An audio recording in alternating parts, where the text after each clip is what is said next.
नागपूर जिल्ह्यामधल्या कर्नाटक एमटा कोळसा खाणीतील कामगारांचं आंदोलन राष्ट्रवादी काँग्रेसच्या एका कामगार नेत्याला पोलिसांनी केलेल्या मारहाणीमुळे चिघळू शकतं। पोलिसांच्या मारहाणीत या कामगार नेत्याला असा आरोप करतायत ते काय अधिक माहिती?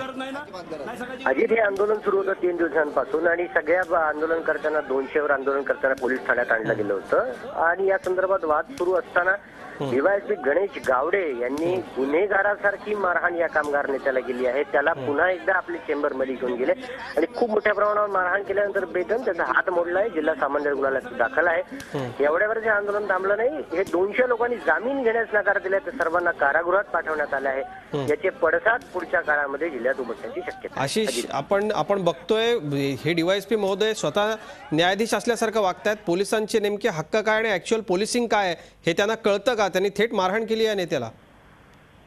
नक्की हा जो प्रकार आहे एखाद्या चित्रपटात शोभेल एखादा अधिकारी तसा प्रकार आहे आणि त्याच्यामुळे या पोलीस अधिकाऱ्यांना आपल्या मर्यादेचं उल्लंघन केलेलं हे स्पष्टपणे आपल्या दृश्यात दिसू शकतं। नक्कीच आशिष, गृहमंत्री यावर योग्य ती कारवाई करतील अशी अपेक्षा आपण करूयात, कारण एखाद्या चोर, गुन्हेगार, दरोडेखोराला पोलिसांनी मारहाण करणं याचं खरं तर मारहाणीचं समर्थन केलं जाऊ शकत नाही, पण ते समजलं जाऊ शकतं। पण एका कामगारांच्या मोहरक्याला, कामगारांच्या नेत्याला अशा पद्धतीनं मारहाण करणं आणि त्यांची बॉडी लँग्वेज पाहता स्वतःच्या वर्दीचा गर्व त्यांना झालाय की काय असं वाटावं इतपत त्यांचं वर्तन या ठिकाणी दिसतंय आणि नक्कीच हे खेदजनक वर्तन आहे, धक्कादायक वर्तन आहे। झी 24 तास एक पाऊल पुढे।